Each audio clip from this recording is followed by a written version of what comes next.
പ്രിയപ്പെട്ടവരെ, ഉറുദു കവിതയുടെയും ഗസലിൻ്റെയും ചരിത്രത്തിൽ ഒരു നക്ഷത്രം പോലെ, ഒരു തിളങ്ങുന്നതോ തിളയ്ക്കുന്നതോ ആയ ഒരു നക്ഷത്രം പോലെ അടയാളപ്പെടുന്ന കവിയാണ് മീർ തക്കി മീർ. ഉറുദു കവിതയുടെ ചരിത്രത്തിലും ഗസലിൻ്റെ ചരിത്രത്തിലും വലിയ ഭാവശോഭയോടുകൂടി വേറിട്ട് കാണപ്പെടുന്ന ഒരു കവിയാണ് മീർ. മീറിൻ്റെ ഞാൻ ആദ്യമായി പരിചയപ്പെടുന്ന ഗസൽ ഇങ്ങനെയാണ് ആരംഭിക്കുക. ഉംർ ഫർ ഹം രഹേ ഷരാബി സേ ദിൽ കി പുർഖൂൻ കി ഗുലാബി സേ. ഇങ്ങനെ ഒരു ഈരടിയിൽ ആരംഭിക്കുന്ന അതിമനോഹരമായ ഭാവതീവ്രത കൊണ്ട് നമ്മെ വശീകരിക്കുന്ന ഒരു ഗസലാണ് മീറിൻ്റേതായി ഞാൻ ആദ്യമായി വായിക്കുകയോ പരിചയപ്പെടുകയോ ചെയ്യുന്നത്. ആ വരികൾ ഇങ്ങനെ പരിഭാഷപ്പെടുത്താം. ഒരു ജന്മം ഞാൻ മധുരയിൽ മുങ്ങി കഴിച്ചുകൂട്ടി, ഹൃദയമെന്ന ചോരയിറ്റുന്ന പനിനീർപ്പൂവുമായി. ഇങ്ങനെ മധുര എന്ന് പറയുന്ന, മദ്യം എന്ന് പറയുന്ന ഉറുദു കവിതയിൽ, ഗസലിൽ വലിയ പ്രതീക ശോഭയുള്ള, പ്രതീകാത്മക മൂല്യമുള്ള ഒന്നാണെന്ന് നമുക്കറിയാം. മദ്യമല്ല, വലിയൊരു ആത്മീയാനുഭവത്തിൻ്റെ, ആത്മീയ പ്രണയത്തിൻ്റെ പ്രതീകമാണ് ഗസലുകളിൽ മദ്യം എന്നതുപോലെ. മീർ തൻ്റെ കവിതയുടെ ഗസലിൻ്റെ ആദ്യ വരിയിൽ തന്നെ കുറിക്കുന്നു: ഒരു ജന്മം മുഴുവൻ ഞാൻ മദ്യത്തിൽ മുങ്ങി കഴിച്ചുകൂട്ടി, ഹൃദയമാകുന്ന ചോരയിറ്റുന്ന പനിനീർപ്പൂവുമായി. ഇത് പ്രണയമാകാം, ദൈവാഭിമുഖമായ മനുഷ്യാത്മാവിൻ്റെ പ്രണയമാകാം. തൊട്ടടുത്ത് വരുന്ന ഒരു വരിയിൽ ഇതേ ഗസലിൽ മീർ പറയും: മൂടുപടം നീങ്ങവേ പർദ്ദമാറവേ കണ്ട ചന്ദ്രശോഭയുള്ള ആ മുഖം എൻ്റെ മനസ്സിൽ, ഹൃദയത്തിൽ മായാത്ത ഒരു വടുവായി മാറിയെന്ന്. അതിൻ്റെ സൗന്ദര്യ പ്രസരമേറ്റ് എൻ്റെ ഹൃദയത്തിലൊരു വടു, ഒരു കല, ഒരു കറുത്ത പാട് ഉണ്ടായി. ചന്ദ്രശോഭയുള്ള ആ മുഖം, പർദ്ദയൊന്ന് മാറവേ, ഒന്ന് പാളി നീങ്ങവേ കണ്ട ആ മുഖത്തിൻ്റെ ചാന്ദ്രശോഭ എൻ്റെ ഹൃദയത്തിൽ ഒരിക്കലും മായാത്ത ഒരു വടുവായി മാറി എന്ന്. നിൻ്റെ ഹിമകളുടെ ചലനത്തെ അനുകരിച്ചുകൊണ്ട് പൂക്കൾ മെല്ലെ മെല്ലെ വിരിയാൻ പഠിക്കുന്നു എന്നും. അല്ലേ? ഒരുപക്ഷെ വിശ്വസാഹിത്യത്തിൽ, കവിതയിൽ ഒരിടത്തും മറ്റൊരിടത്തും കാണാൻ പറ്റാത്ത കൽപ്പനകളാണിതെല്ലാം. നിൻ്റെ ഹിമകളുടെ ചലനത്തെ അനുകരിച്ചുകൊണ്ട് പൂക്കൾ മെല്ലെ മെല്ലെ ഇതൾ വിടർത്താൻ പഠിക്കുന്നു. ഇങ്ങനെയുള്ള ഗസലുകളുടെ, അനശ്വരമായ പ്രണയ കാവ്യങ്ങളുടെ സൃഷ്ടാവ് എന്ന നിലയിലാണ് മീർ തക്കി മീർ എന്ന കവി ഉറുദു സാഹിത്യത്തിൽ, ഗസൽ കവിതകളുടെ ലോകത്തിൽ അറിയപ്പെടുന്നത്. ഞാനിന്നിവിടെ നിങ്ങളെ പരിചയപ്പെടുത്തുന്ന ഈ പുസ്തകം മീർ തക്കി മീർ എന്ന കവിയുടെ ഏറ്റവും പുതിയ പരിഭാഷകളാണ്, ഇംഗ്ലീഷ് പരിഭാഷകൾ ആണ് ഉൾക്കൊള്ളുന്നത്. പെൻഗ്വിനാണ് പ്രസാധകർ, രഞ്ജിത്ത് ഹോസ്കോട്ടാണ് പരിഭാഷകൻ. ഈ പുസ്തകം തുറന്ന് എവിടെ നിന്ന് വായിച്ചാലും നമ്മൾ മീറിൻ്റെ കവിതാ പരിമളം എന്ന് മനസ്സിലാക്കും. ഒരുപക്ഷെ വലിയ വികാര തീക്ഷ്ണതയുള്ള കവിതകളായിരുന്നു മീറിൻ്റേത്. ഈ വികാര തീക്ഷ്ണതയാണ്, ഈ പാഷനാണ്. ഓരോ വരികളിലും മീർ നിറച്ചു വയ്ക്കുന്ന പാഷൻ്റെ പരിമളമാണ്, വികാര തീവ്രതയുടെ, തീക്ഷ്ണതയുടെ സൗന്ദര്യമാണ് ഇക്കാലവും നമ്മെ ആ കവിതകളിലേക്ക് വശീകരിച്ച് അടുപ്പിക്കുക. ഞാനിപ്പോൾ പെട്ടെന്ന് ഈ പുസ്തകം തുറന്നപ്പോൾ കിട്ടിയൊരു വരി വായിക്കുകയാണ്, ഒരു ഗസലിലെ ഈരടി വായിക്കുകയാണ്. ഗസലുകൾ ഈരടികളായിട്ടാണല്ലോ എഴുതപ്പെടുക. Fear those who huddle around fires and their eyes red, both wet and dry will burn in the rage of the oppressed. The sun burns up the corpses of those driven from their homeland.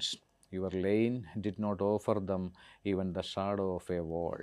എന്നിങ്ങനെ പ്രവാസത്തിൻ്റെ, ഭ്രഷ്ടതയുടെ അനുഭവങ്ങളെ ആവിഷ്കരിക്കുന്ന കവിതകളോടൊപ്പം ഞാൻ ആദ്യം സൂചിപ്പിച്ച പോലെ പ്രണയത്തിൻ്റെ, തീവ്രാനുരാഗത്തിൻ്റെ ഗസലുകളും മീറിൻ്റേതായുണ്ട്.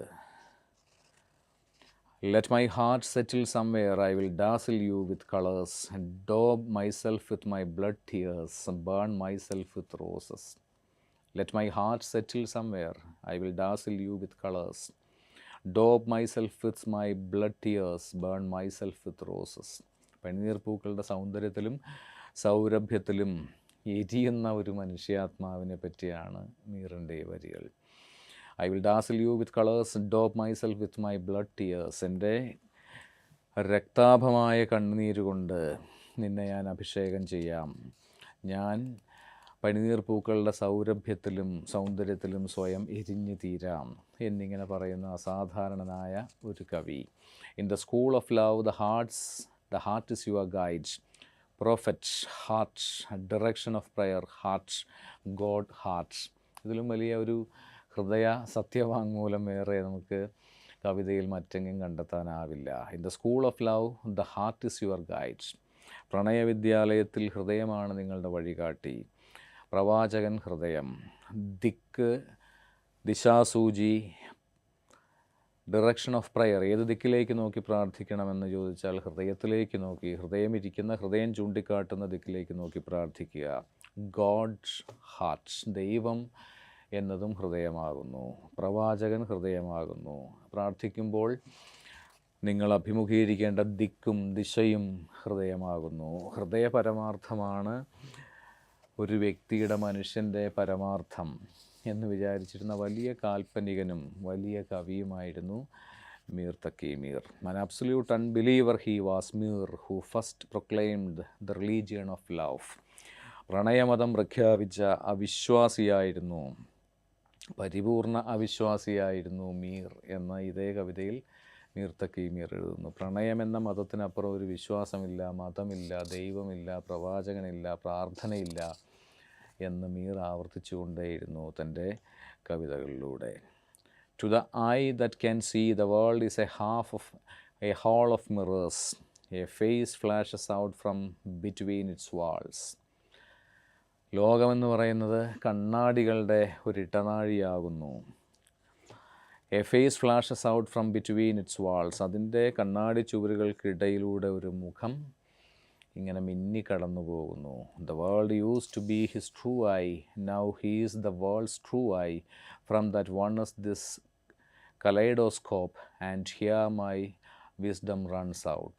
ഒരുപക്ഷെ ഈ കണ്ണാടി മാളികയിൽ പാളി കടന്നു പോകുന്ന ആ മുഖം ദൈവത്തിൻ്റേതാകാം, ദൈവമെന്ന് പറയുന്ന ഏറ്റവും വലിയ പ്രണയഭാജനത്തിൻ്റേതാകാം എന്ന വിധം മീറിൻ്റെ കവിതകളിൽ പ്രണയവും ദൈവാഭിമുഖമായ മനുഷ്യാത്മാവിൻ്റെ പ്രണയവും ഒന്നായി മാറുന്നു. If you are a lover, go around playing the madman, go spin like a whirlwind, stirring up the dust as you go. നിങ്ങളൊരു പ്രണയിയാണെങ്കിൽ ഭ്രാന്തനായി മാറൂ. സ്പിൻ ലൈക്ക് എ വേൾവിൻഡ്, ഒരു ചുഴലിക്കാറ്റിനെ പോലെ ഭ്രമണം ചെയ്യൂ. Stirring up the dust as you go, നിങ്ങൾ പോകുന്ന വഴികളിലെല്ലാം പൊട്ടിപ്പടലങ്ങൾ ഉയർത്തിക്കൊണ്ട് ഒരു ചുഴലിക്കാറ്റിനെ പോലെ ഭ്രാന്തമായി കടന്നു പോകൂ നിങ്ങളൊരു പ്രണയിയാണെങ്കിൽ എന്നാണ് മറ്റൊരു കവിതയിൽ മീർ പറയുക.